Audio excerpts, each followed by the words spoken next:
Audio Jungle.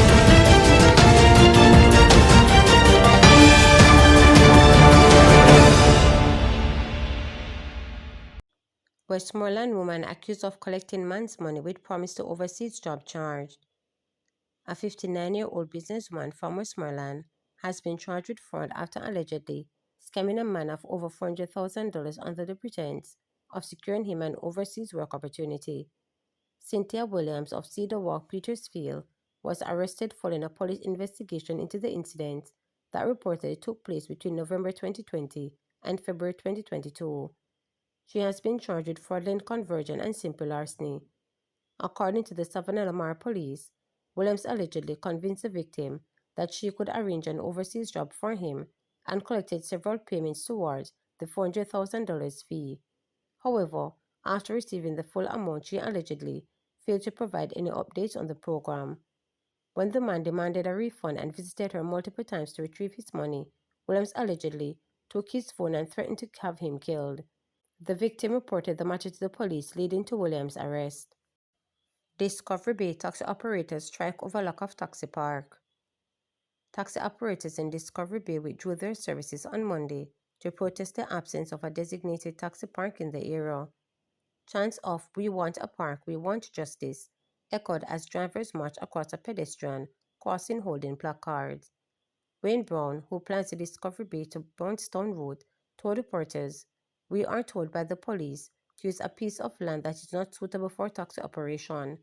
There is dust, there is mud, there is no shelter, no bathroom facilities, and we are sick and tired of it."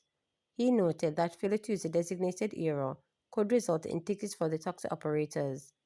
Brown is urging the Transport Authority, the Parish Council, the Minister of Transport to take action on the issue. "Please do something, or we'll continue until we get a solution," he noted. Other drivers expressed their frustration, saying that they were being treated like animals in a cow pen they have been forced to use, with allegations that it has contributed to health issues due to the dust. "We are tired of the tickets. We want a park," a driver insisted. According to the North Coast Times, the St. Anne Municipal Corporation (SAMC) has been in discussion to secure the land for formal use and add necessary amenities, but has yet to be provided a timeline for completion. And where they're located at the moment, it's not fit. It's not suitable. There's a lot of grass, a lot of mud when it's rain. More than 5 years, there's no bus park in Discovery Bay. We used to use the Texaco gas station, right? And the other one way beside the Discovery Bay police station.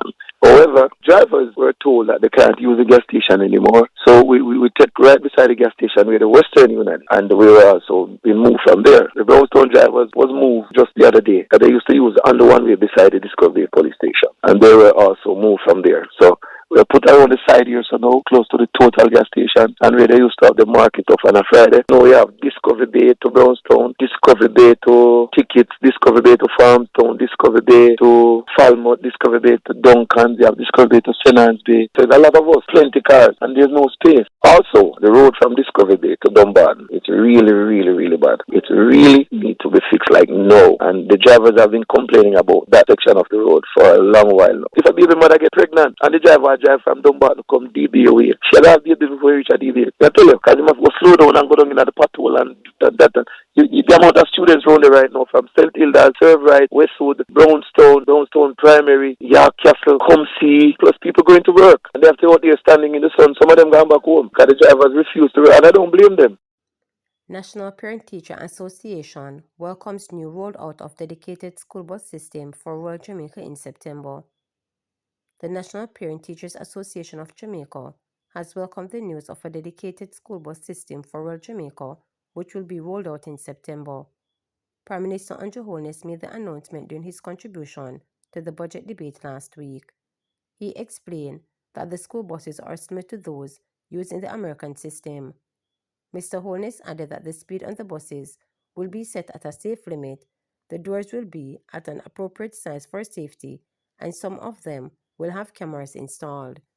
The collection of fares will also be digital.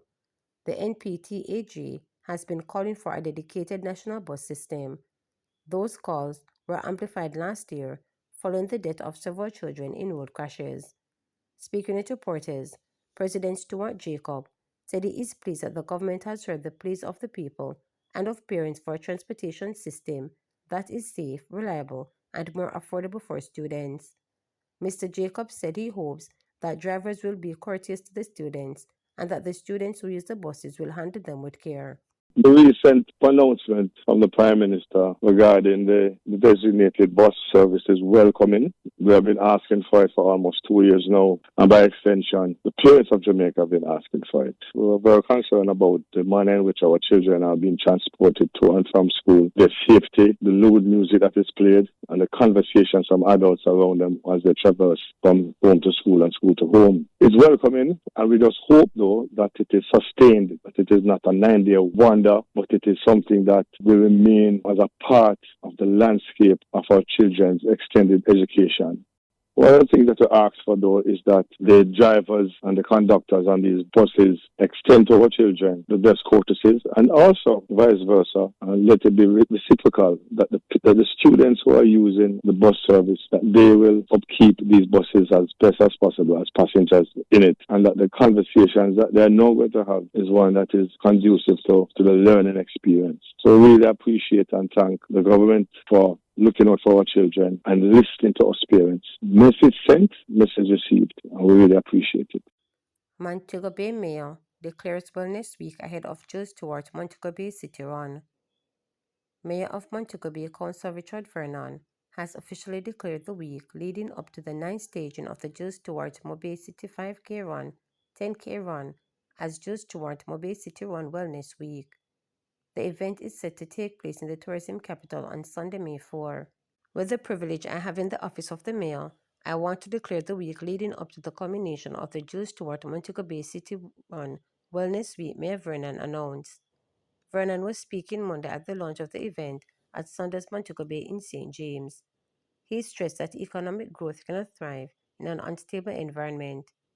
Social development, he argued, plays a critical role. He said as Montego Bay embraces the event, it was important to remember that the city remains committed to productivity. In pursuing this goal, he cited that two essential factors stand out: education and health. We have had challenges in both areas. In education, Jamaica has a tertiary education population of under 25%, and it is important that events like these are channeled towards sponsoring education so we can bridge those gaps and improve generally as a country, but as a city, from a bias perspective, he noted. And where health is concerned, we have had challenges with cardiovascular disease and hypertension being among the leading causes where persons are unwell. Events like these help on focus on health and wellness. That is why I am happy that the new model that has been adapted for this event, where greater emphasis will be placed on the health and wellness component of our productivity, because a healthy nation is indeed a wealthy nation, he added. The Jill Stewart Montego Bay City Run 5K 10K will help Montego Bay to improve the population of tertiary educated people, and it will help Montego Bay ensure that Mobay is a healthier city, he noted. The run will begin and end at Harmony Beach Park in Montego Bay and is a charity event for needy territory students. Journalist Janet Silvera found the event 11 years ago, with this year being the ninth staging because COVID-19 prevented 2021 and 2022 editions. To subscribe, like, share, and click the notification bell for daily updates.